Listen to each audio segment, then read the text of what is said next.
Militar de tal forma onde eu seja irresponsável para outras pessoas não cuidarem daquilo, eu acho que é uma irresponsabilidade. Na minha opinião, é uma responsabilidade. Não é militar romantizando, é militar pelos seus direitos. Então, quando eu digo que eu quero um aparato social, eu estou romantizando ou eu estou exigindo os meus direitos?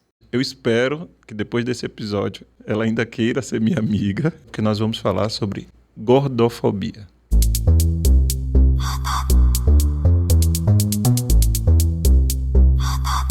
Você sabe o que é o contrafluxo?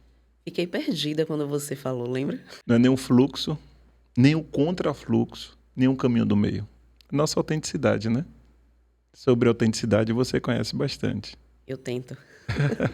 Eu sou Kika Maia, sempre fui gorda. Eu sou formada em Direito. Na faculdade de Direito, eu vendia acessórios, vendi roupa, fui sacoleira. Pegava em Feira de Santana, trazia para Salvador, vendia na faculdade. Depois que eu me formei, trabalhei em uma companhia aérea durante 8 anos. Na companhia aérea, eu vendia maquiagem e depois eu comecei a fazer festas infantis, depois que eu tive minhas filhas, depois que eu fiz o aniversário de 1º ano da minha filha mais nova. Eu sempre trabalhei no mercado informal da moda, acreditando que não trabalhava com moda. Era só um bico, era só para tirar um a mais. Só que foi a moda que me captou no fundo, no fundo. Mas a minha vivência como mulher gorda sempre esteve presente. Por exemplo, na época da companhia aérea, as pessoas me questionavam como eu era uma mulher gorda e tinha autoestima, né? E me posicionava e não baixava a cabeça. E era essa pessoa que, entre aspas, naquela época já influenciava. Então, eu vendia muita maquiagem durante o trabalho na companhia aérea porque as pessoas, querendo ou não, me admiravam. Ah, gente, eu colocava uma sombra toda preta, com um batonzão vermelho e ia trabalhar. E aí, as pessoas diziam, ah, está parecendo uma latina, que linda, nanana. E compravam. Aí eu digo assim, é isso aí. Então, eu sempre fui uma gorda com muito posicionamento, muita autenticidade. Eu emagreci mais de 100 quilos, sem cirurgia e sem remédio. Algumas pessoas me perguntam como era a minha autoestima naquela época. É interessante quando eu observo sua história e percebo que essa questão da autoestima ela não está ligada diretamente ao corpo físico, sendo magro ou seja o que for. Para mim foi um processo, né? Fui uma menina de 8 anos de idade com mais corpo e que chamava a atenção. Com 8 anos de idade, eu vi, né, homens, entre aspas, me desejando ao ponto de minha mãe se colocar na frente. Então, querendo ou não, o machismo tem um recorte na gordofobia, né? Perpassa a gordofobia. Perpassa com força, né? Muita força. Porque quando é a criança que é desenvolvida e tem uma gordura aí, o peito, que não é peito de verdade, e é uma gordura ali naquele local que é desejado pelo homem, ele não se importa de olhar aquela criança de 8 anos de idade, que era o meu caso. Né? Eu não era uma criança gorda, né? Gorda maior, mas era uma criança que tinha volume, né? Volume no peito, volume no quadril. Então, com 8 anos, aos 13, o que eu queria era me esconder. O que eu queria era emagrecer, que era perder, ficar menor, para poder aqueles homens não me enxergarem. E depois dos 13 anos, quando começa a vaidade, começa a querer paquerar, aí eu comecei não, peraí, tem um limite aqui, eu quero ficar, né, mais, entre aspas, tá? Mais gostosa, mas eu não quero me agredir, porque até então eu fazia algumas atividades de forma irracional, né, de forma abusiva para o meu corpo, que poderia trazer consequências, isso aos 15. Então, eu comecei a procurar um padrão, logo depois eu casei, tive filho, e quando eu tive filho, eu engordei muito, bastante, que foi nessa época que eu estava na faculdade, que eu vendia roupa. Eu era uma mulher gorda que vendia roupa para as mulheres magras. Então, teve uma construção também ali, né, dessa pessoa que se via rodeada de outros corpos, né, teve essa experiência também, e vendo a insatisfação das mulheres magras, por mais que elas estivessem dentro de um padrão que eu não estava. Passei por isso 2 vezes. Foi quando eu trabalhei vendendo roupa para as mulheres magras e quando eu trabalhei como recepcionista de uma clínica cirúrgica, que eu ouvia de mulheres magras e dentro de padrões que estavam ali semanalmente fazendo procedimentos que, nossa, como você é feliz, como você é bonita. Eu dizia, não é possível, tem alguma coisa. Eu parava e fazia assim, tem alguma coisa errada. Como é que essa mulher olha para mim, que estou fora do padrão, que eu sou uma mulher gorda, diz que eu sou bonita, que eu sou interessante e ela não consegue se enxergar nesse papel e está o tempo inteiro buscando ficar magra. Acho que só passei a entender, a estudar, a ler sobre gordofobia 10 anos para cá. Mais ou menos isso. Já aos 30. Eu tenho 47, então quando eu tinha 35, mais ou menos. Até então não era gordofobia. Eu vivia e tentava me encaixar numa sociedade que não me queria gorda, né? Que dizia que ser gorda era errado. E eu o tempo inteiro dizendo assim, mas tá bom, você pode aí dizer o que você quiser, eu vou fazer do meu jeito.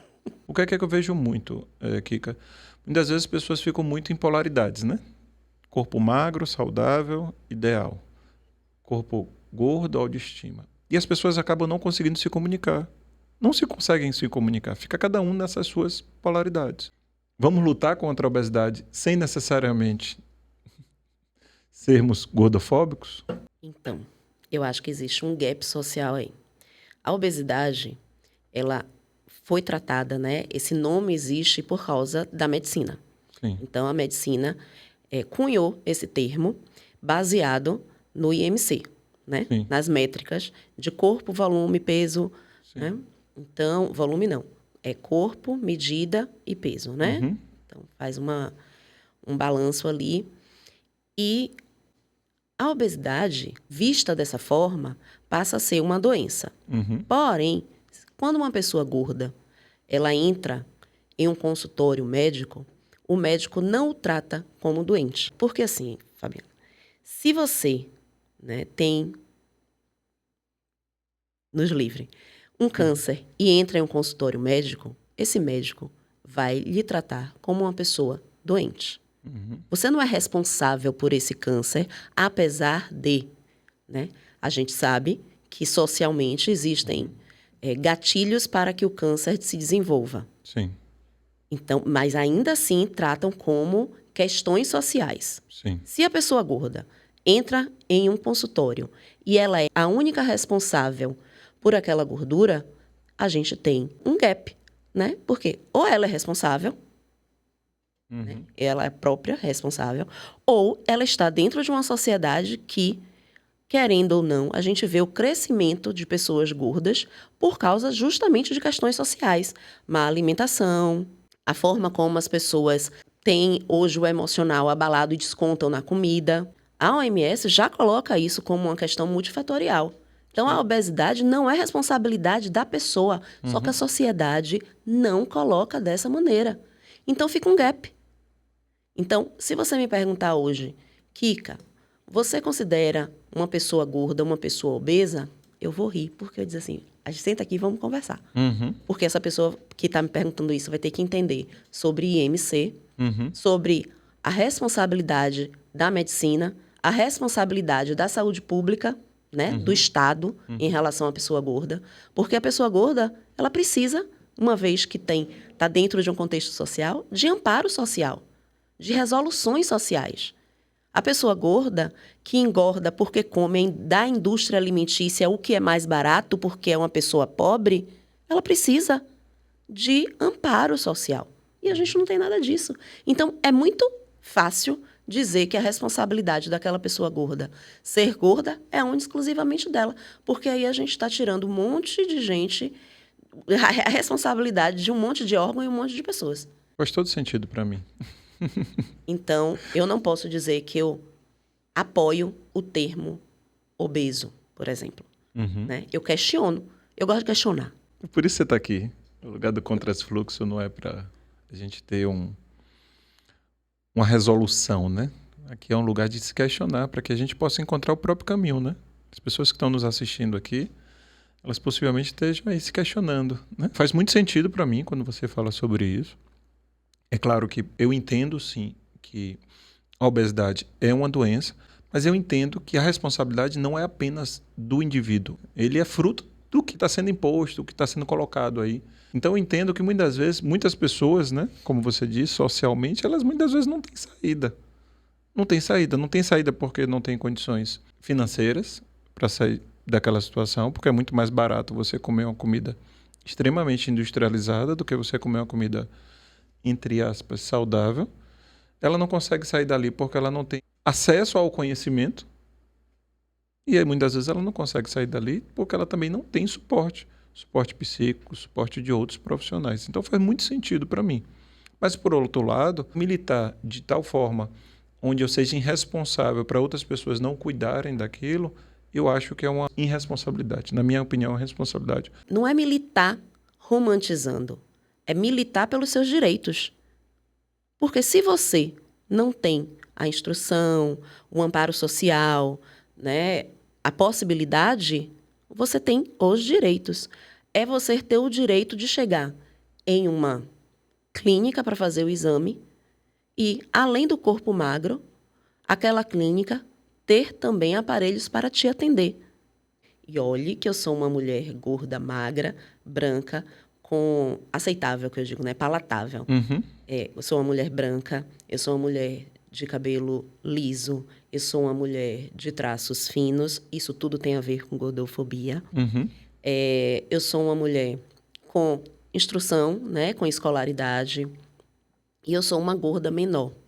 Então, quando eu digo que eu quero viver e que eu tenho o direito de estar nos lugares, é fácil a sociedade me aceitar. Uhum. Quando uma pessoa maior diz a mesma coisa, né, normalmente ela não é escutada. Não é à toa que sou eu que estou aqui hoje. Não sou eu que vou para algumas palestras. Uhum. Porque é mais fácil escutar uma pessoa que, querendo ou não, está mais próximo do que é o aceitável socialmente. Uhum. Porque a Kika faz pilates, Kika se alimenta, né, com produtos de alto valor nutricional, que normalmente eu coloco na minha rede social.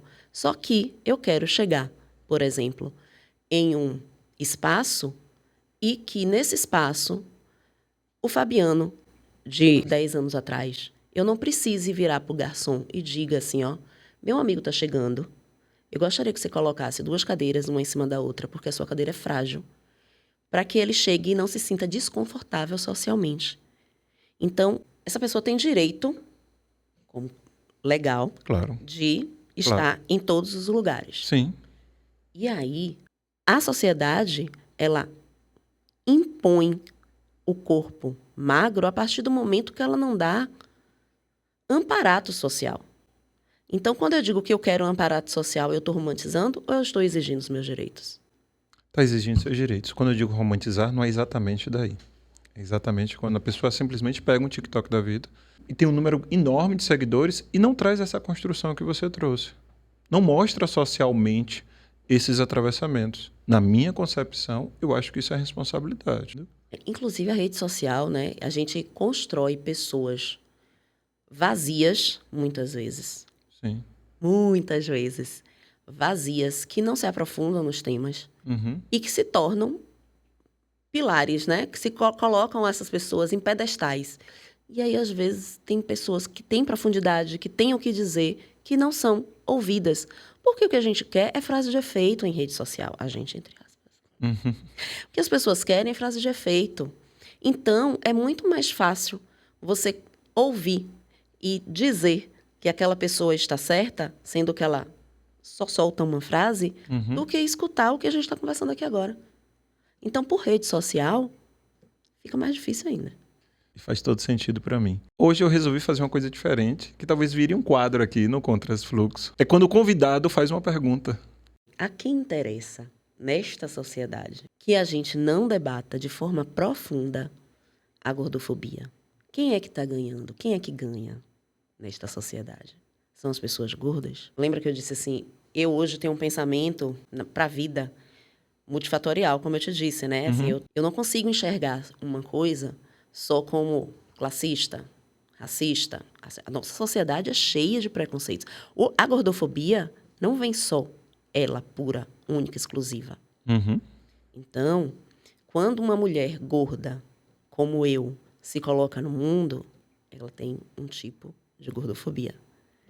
Quando uma mulher gorda, preta, se coloca no mundo, ela é um outro corpo que passa, além da gordofobia, por racismo. Se essa mulher não tem escolaridade, não tem uma classe social mais baixa, ela vai passar também por classismo. Então, hoje eu tenho uma visão muito interseccional das coisas. Isso porque você ainda não colocou aí os atravessamentos de gênero, né? Também. Porque se tiver um Eu estou falando das mulheres. Mas se tiver um atravessamento de gênero aí vai ser a periferia da periferia da periferia da periferia. Então, tem pessoas ganhando, né, com essas possibilidades das periferias, o que as periferias entregam, né? Uhum. Quem sofre normalmente o racismo, o classismo, a gordofobia, todas as questões sociais preconceituosas que a gente tem nessa sociedade, né? O patriarcado fala muito sobre isso também. Tem pessoas ganhando e tem pessoas perdendo, né? A indústria alimentícia, a indústria farmacêutica, a medicina. Tem gente que se aproveita da dor do outro. E é essa pessoa que está ganhando. Ou é essa indústria que está ganhando. Ou essa associação que está ganhando. A gente precisa olhar para a sociedade como ela é. A sociedade se aproveita das dores das pessoas. Comentem, né? A quem interessa, né? A quem interessa não se falar sobre gordofobia, né? Aproveite, curte, compartilha. Quem quiser te encontrar, faz como? Meu arroba é @KikaMaiaPlus. Eu falo todos os dias na rede social, porque eu sou essa pessoa faladeira. Então, eu vou falar de moda, eu vou falar de gordofobia, eu vou falar do patriarcado, eu vou falar do... tudo que eu tenho possibilidade de falar. Eu gosto de pessoas que falam, que expressam o que sentem. Muito obrigado. Viu? Prazer.